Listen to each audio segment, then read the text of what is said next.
They say every community has its secret, something so dark, so deep, no one talks about it. Saskatchewan has one of those secrets. Hundreds of people were involved. Many claim it ruined their lives. In at least one case, a victim committed suicide. Tonight, for the first time since the events occurred, the story is being told. More from Kenneth Bell.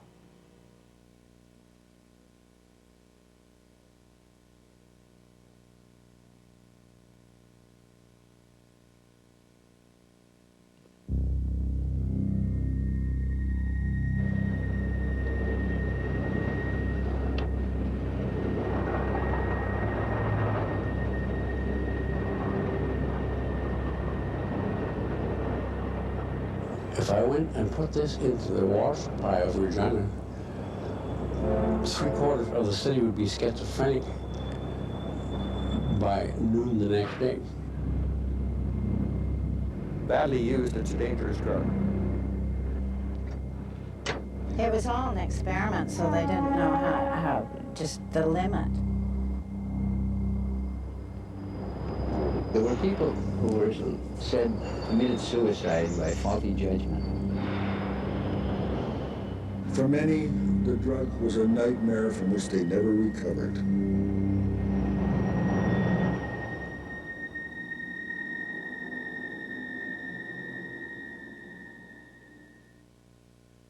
The 1950s, a time of prosperity and optimism, a time for new ideas, new technologies, and new drugs. Society was on the brink of the modern industrial age, and anything seemed possible. There was television, the transistor radio, and the polio vaccine. But there was also nuclear testing, the Cold War, and thalidomide. And in 1952, a radical new drug was introduced in Canada, in Saskatchewan. It was called lysergic acid diethylamide. It would soon become better known as LSD.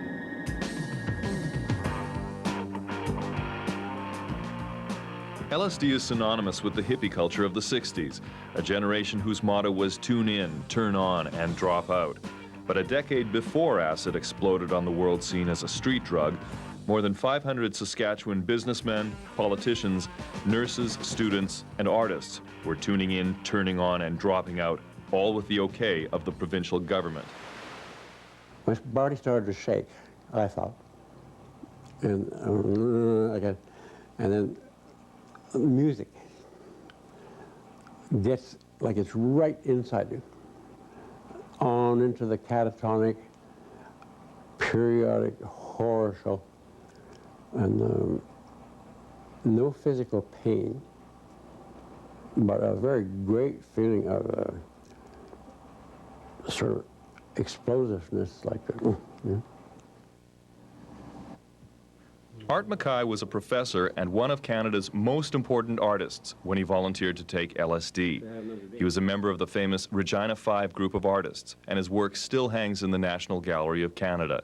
He took LSD once in 1961. It was part of an experiment to study schizophrenia and alcoholism.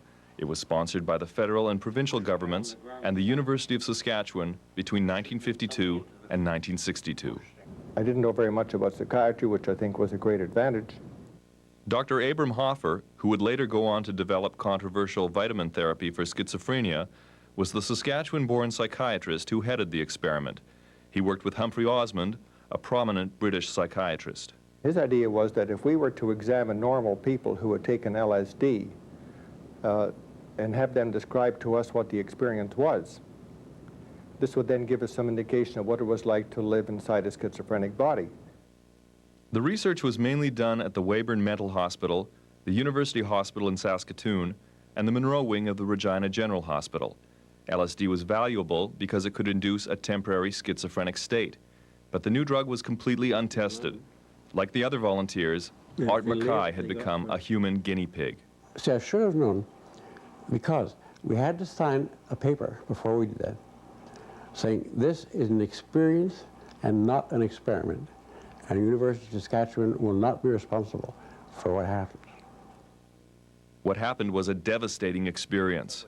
A single dose of LSD changed Mackay's life. Reoccurrences of things like the LSD experience came to be something that I had to cope with, for which I took medication. You know, I had 18 years of flashbacks, Since that time. maybe more. So you mean you didn't do it again because it was a bad trip? Scared. Very, very bad trip. It wasn't yet known that the chemical could alter the brain so that a flashback could be activated at any time. Even years after taking the drug, people could suddenly find themselves back on an LSD trip. To the people who were doing it, it was certainly worth the risk. But to the people... Duncan Blewett was the supervising psychologist for the provincial government. He was an advisor to Hoffer's program. He still believes it was worth taking chances. Well, supposing that if somebody said to you that more therapy could be done with LSD in an afternoon than could be done in 15 years without it, what would your response be? Especially if you were a psychiatrist. You had a material which could produce humans who really understood themselves. To understand why such an experiment was even considered, you have to understand the state of Saskatchewan's mental hospitals at the time. The facilities for schizophrenics in Weyburn and North Battleford were inhuman. Patients were treated with barbaric methods. The CCF government wanted to do something about the situation. When they came in after World War II to look at the state of the mental hospitals, they realized what an absolute shambles it was in. Ted Godwin was another member of the Regina Five who was recruited to try the drug. He says the time was ripe for experimentation.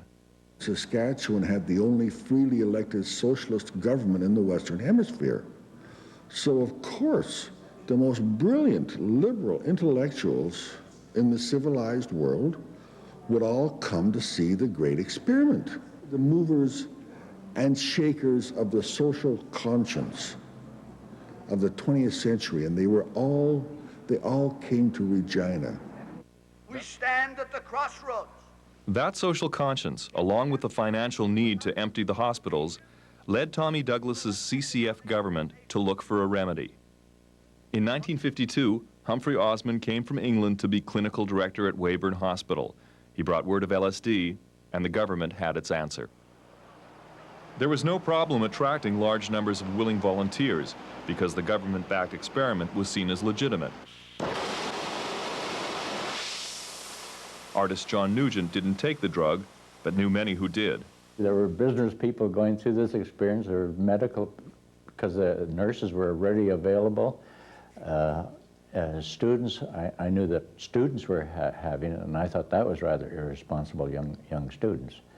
But it went in every direction. They brought some out to the Regina jail. I think Blewett went out to the Regina jail. Now, whether the police department was actually involved in that, but the inmates of the Regina, how captive could you be? Half the Junior Chamber of Commerce volunteered to take the goddamn thing. I mean, there are a lot of people here who took that. That included the researchers and staff as well. We used normal staff. We were pretty sure they were normal, but they had to meet rigid criteria. They had to be examined by a psychiatrist. They had to not have a history of having had schizophrenia. And also we had a criterion that they mustn't have any first-order relatives, that is, their brothers or sisters or parents or children had not had schizophrenia. Because by that time we knew that this population was most apt to have prolonged undesirable reactions. But the flaw in the reasoning was the inability to predict how so-called normal people would react. Only a simple interview was used to determine emotional stability. And many people who passed that interview had very bad reactions. Had it been wonderful, you know, it would have been so right, but it didn't, so it was wrong. Pat Johnson is a friend of Art Mackay. She's known him all her life. She says he changed after the experiment. Yes, he did, quite definitely. He was always a gentle person, but he seemed to lose some of his self-assurance. He seemed to be frightened. And whether this was, whether he didn't know if a flashback would be coming or not, because he could have a cup of coffee and it would happen. It was a difficult time in my life. Quite difficult, very difficult. And that is not the way to go and take LSD. Well, one time he explained it to me, and he said that the skin, all his skin on his body was just dissolving, coming off. There was nothing but bones. LSD is derived from the fungus that grows on rye. The world's first LSD trip happened in 1943, when Swiss scientist Albert Hofmann accidentally absorbed the drug after touching it. Administered in a glass of water, a dose would fit on the head of a pin, but its effects were enormous. What the drug seemed to do was to magnify whatever tendencies were in the individual at the time. And it elongated time so that this seemed to the individual to last for hundreds of years, thousands of years. I mean, it was a complete departure from the normal bounds of consciousness. They might get terribly frightened. And I can remember one patient who started to run. He got terribly frightened about something and began to run, but we were right behind him, running with him. At first I felt like my body was expanding and expanding and expanding, and then all of a sudden my body disappeared. I couldn't find anything, and all I was like eyeballs. Because it's active in such minute quantities, like 1 ounce would do 3 cities the size of Regina, and put everybody in the city into something of an altered state of consciousness. It soon became obvious that LSD wasn't only useful in studying schizophrenia and alcoholism, it could heighten perception as well. That's why artists wanted to volunteer. I thought I was going to sort of have a meeting face-to-face with God. You know, that's what I thought I was going to do. Guess what? I did. But Godwin says he'd never take LSD again. One time is plenty. Let me out of here, you know. I've always said that LSD is kind of a neat thing for people whose heads are screwed on tight. If your head isn't screwed on tight, it could be the worst, most damning thing you could possibly do. My father committed suicide. He jumped from the dome of the Parliament buildings, and he died. Larry Dunn, a Regina fireman with an alcohol problem, wasn't just given LSD, but massive doses of it. Dunn says LSD never helped his father's drinking, but it did change his personality dramatically. It made him, for lack of a better word, schizophrenic. But I think that my father decided that he didn't want to carry on living anymore because he didn't have any control over when he would be hurting people. And I think that's a direct result of the testing in 1960. Actually, he may all be right. But I think it was complicated by other factors as well. Unconsciously, he was suicidal.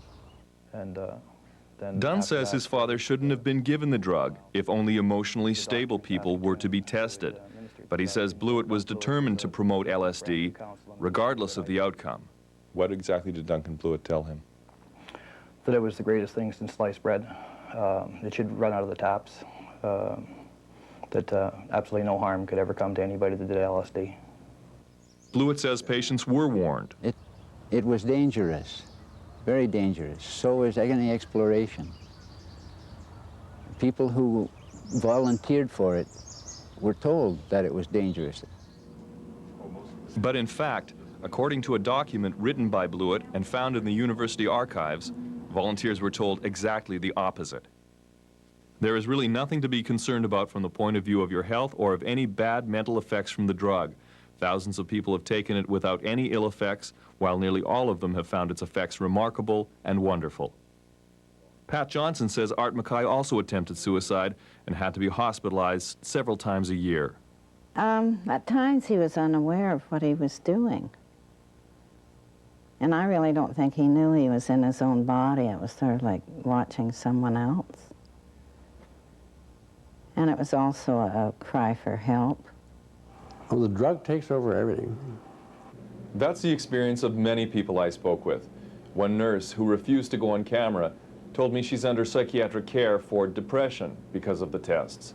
She says she was once given the drug in a motel room instead of a clinical setting, which raises further questions about the ethics of the experiment. Nevertheless, Blewett and Hoffer still defend their attempts to study schizophrenia. You can't reason today with what was done 50 years ago. It's just totally impossible. It's an entirely different setting. We were dealing with a disease that occupied half the mental hospitals in Canada. We're talking about a disease that's absolutely devastating and destroys people's lives. Now, when you have such a terrible disease, you will then try anything. This is why the psychiatrists first began to use lobotomies. The difference, of course, was that those drastic measures were used on sick people, not on healthy volunteers. While the Saskatchewan contingent was busy testing their theories, the American government was becoming very interested in the mind-altering new drug. Under the codename MK-Ultra, the CIA funded LSD testing in several American cities. In the late 50s, a now infamous CIA-backed McGill experiment took place in Montreal. And around the same time, the CIA bought up a huge supply of LSD from the Swiss manufacturer, Sandoz. They thought it was a great weapon, and they wanted to find out what its effects were. The Saskatchewan study was a perfect experiment to monitor. It had already been operating for a couple of years by the time MK-Ultra was established, and since the CIA was interested in the drug's effect on normal people, Saskatchewan's study was ideal. Isn't it safe to assume that the CIA would have collected records from your experiments if they were so interested in this drug? Yes, of course. I'm sure they got everything. And I must say I'm not ashamed of any of it. I think it's damn good. Hoffer denies any CIA involvement. If the CIA were there, I would be totally surprised. Why would they want to come out to a hick place like Saskatchewan to look for what we might be doing? I have the idea that they didn't even know we existed. But their existence was clearly known. In fact, the Saskatchewan experiment was having an enormous impact on the drug culture. The study was already known in America because it regularly received money from the Rockefeller Foundation. The research team published its findings, and Hoffer spoke at the Macy Foundation in the United States, which was a CIA conduit. After writer Aldous Huxley heard of the study, he had Humphrey Osmond guide him through his first LSD experience, which led Huxley to write The Doors of Perception, one of the most famous and influential books on psychedelia. And possibly most telling of all, it was in Weyburn, Saskatchewan, that the word psychedelic was coined by Humphrey Osmond. Those were really exciting times in Saskatchewan. You know, I tell people that when I moved to Regina in the middle 50s, it was the most exciting city in North America. And they all say what? The issue of direct CIA involvement is not the only dark secret connected to the experiments. A document of Blewett's from the experiment's handbook suggests volunteers were subjected to persuasion techniques similar to brainwashing. Under the heading Preparation of the Subject, patients were given these instructions. When you take LSD, you just take a drink of water. You may feel that you are melting. Accept what happens with little questioning. We must trust each other. The instructions also include these words. You may feel I am trying to put ideas into your mind. Most people feel this, and it is a sign you are losing trust in yourself or in me. Mackay says he was very prone to suggestion and paranoia. Abe asked me if I was hungry, and I said, yeah. And so he came with a chicken sandwich. And he leaned over and he said, sometimes LSD alters perceptions for the better or for the worse. And as soon as he said, or for the worse, there was a big turd in my hand. People who were there first were volunteers. They expected to go crazy. That's indeed what they were taking the stuff for, was to explore madness from the inside. We were ethical even by today's standards because they all knew that they were volunteering for an experience for which they did not get paid. That contradicts what he said in a 1962 television interview. We used only paid volunteers. Paid or not, of all the volunteers I spoke with, not one would take the drug again. Few found it pleasant or beneficial. If they had known what the long-term effects of it were, nobody would have touched it. What I think happens in Saskatchewan is there are not enough people maybe professional people, to challenge what's going on. Listen, at this time, that was in 1950, people didn't have any, there was no drug problem. The drug problem was made when the legislation came along. Almost as quickly as it began, the experiments ended in the early 1960s. Like thalidomide, another drug thought to be a panacea, LSD was banned when the dangerous effects emerged. We had to terminate because of the vast public feeling that had been generated at that time against the use of LSD. When it was shut down, almost the entire staff and population of psychiatric services, or psychiatric research, just left. There was nothing to stay for. Having gone as far as they could with their experiments, the research team simply walked away. No one, apparently, taking responsibility for the problems created in the lives of many volunteers. The researchers claimed their experiments were successful, but no follow-ups on the patients were ever done to see if that success was lasting. All of a sudden, in the early part of the mid-60s, the whole thing shuts down. Nothing more to be said. Everybody hanging out in limbo that had the problems with it. Very little assistance to them. Yet Blewett says the drug is the victim of a bad rap. So is it just that the scientific community is afraid of this drug now? Everybody is afraid. They've been coached in being terrified of this drug. You don't think that there's a reason for their fear? Well, how many deaths could you attribute to LSD compared to the number of deaths that you can attribute to alcohol, or the number of deaths that can be attributed to heroin or to cocaine?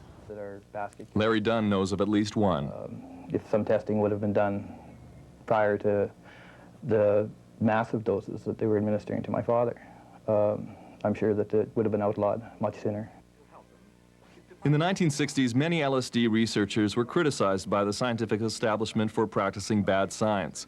But both Blewett and Hoffer say the experiments were scientific. They say LSD was beneficial, and they predict it will again find favor. There are still a few centers in the States that are looking at it.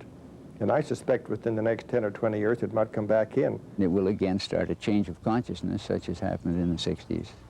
And there will be the same uproar, but not quite the same uproar, because there are a lot of people in various places in society now who know that psychedelia is not necessarily altogether damaging, that it in fact changed the face of society, stopped the war in Vietnam, prevented nuclear war, and had many, many other effects, one of which is now evident everywhere.